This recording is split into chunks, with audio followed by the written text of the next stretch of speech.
If you're thinking about becoming a graphic designer in 2026, before you download Illustrator or before you purchase that MacBook Pro, watch this video first. Because becoming a graphic designer in 2026, it's not what it used to be 10 years ago. Heck, to be honest, not even 2 years ago or last year. When I was studying graphic design back in the old days, I figured if I mastered Illustrator, Photoshop, and InDesign, that I'd be set. But today, with AI, with Canva, Fiverr, it's just not enough. The industry is just way too competitive and way oversaturated. And it actually was oversaturated 10, 15 years ago already. Now everyone, and heck, anyone can call themselves a designer. So what's the differentiator? It's not software, it's strategy and business sense. Let's talk about what really matters. Hardware, let's keep it real simple. All you really need is a laptop. I'm still using the M1 MacBook Pro. Now, here's one thing that I wish I invested in. A sit-stand desk is non-negotiable, especially for someone who's like me. I am only 5'2", and the desk height actually needs to be way lower in order for me to feel at a comfortable resting position when I design. Design is a long game. You need to really protect your body, your health, and mental health in order to keep going. Software. Tools are just tools. Currently, I am exclusively using Adobe Creative Cloud. Now, I'm not sponsored by any means. This is just the software I was introduced with when I was back in school. Nowadays, designers move to Figma or Affinity. So it's just really up to you what software you want to use. Pick one and move on. For branding and packaging, I mainly use Adobe Illustrator 75% of the time. The remainder 20% is typically used with Photoshop, where I do some photo adjustments and or mock-ups.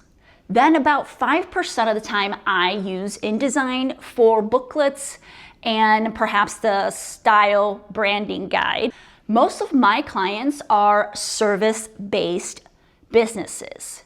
So typically I work with websites where I design anywhere from 8 to 12 pages. That's pretty standard for a service-based business. Or, once in a while I do work on bigger projects where the page count is up to about 30 pages. But it is very design friendly, and moving forward, my clients feel comfortable and confident making changes on their own if they wish. I'm talking about strategic thinking. Now, I know many of you have all these in-depth discovery questionnaires that you walk through your initial client with. You just have to dig deeper. You almost have to immerse yourself in their industry, learn more industry terms and how they run their day-to-day business. What are their pain points? What are their challenges? And how will branding or packaging or website design is going to be a breakthrough for them? The more you understand your client's business, the stronger your design decisions will be. Next is communication. When an email comes through, I typically respond and acknowledge that I have received the request and that I will get back to them very shortly with any additional questions. It makes them feel like they're in good hands. When presenting concepts, make sure you are sharing your rationale. Ask questions specifically regarding feedback of the logo concept or presentation. Don't leave things too open-ended, as they may not know what you're looking for as far as feedback. And differentiating meaningful and constructive feedback versus just noise, it's something that you will learn with time. And one thing, sometimes I get feedback from a client and they ask, this reminds me of this other logo, or this reminds me of something else. Ask, is that a good thing? Is that a bad thing? Should we avoid it? Should we lean into it? So just because they provide a feedback doesn't mean you have to respond negatively. It could be a good thing.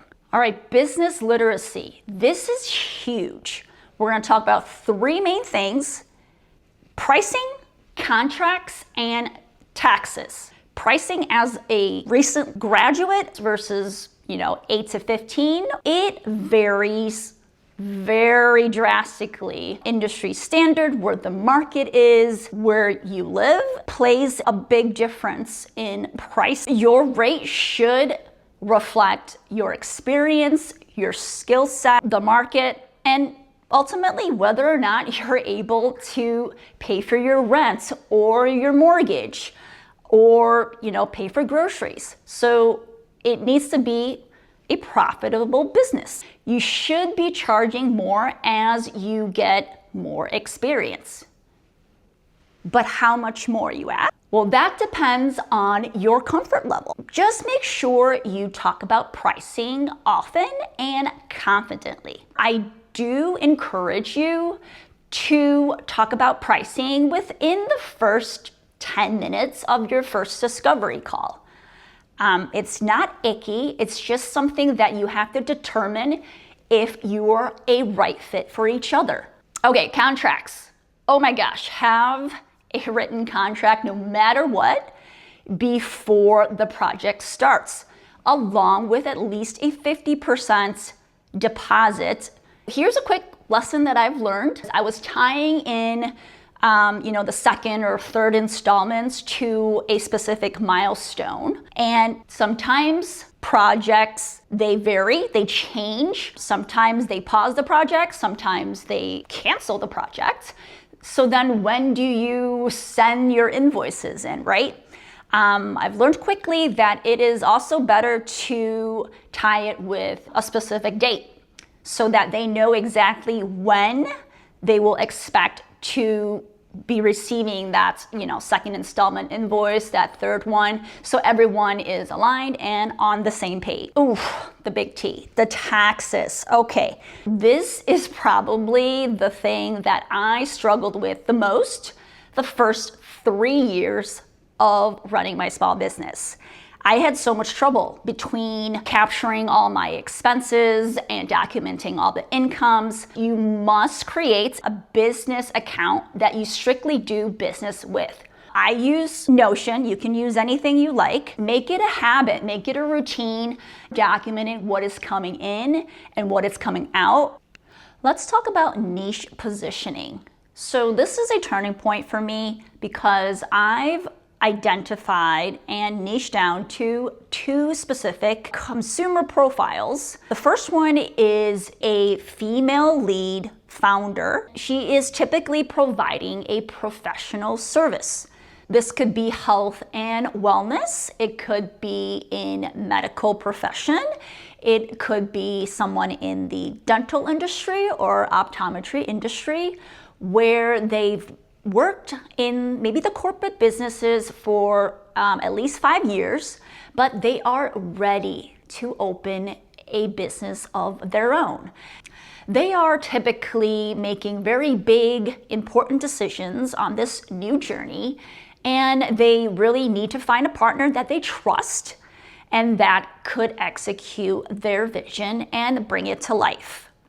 The second niche that I have zeroed in is the food and beverage industry locally in Chicago. So whether that's a new bar, whether that is a new restaurant, or if they have a product that they sell, and the level of visual packaging, it is just not up to par to the quality product that they have produced. Next is when they've had a product for a while and it just really needs to elevate to that next level. How can they play in the part on the shelves next to other competitors? Especially when they're trying to get into specialty grocery stores or things like Whole Foods.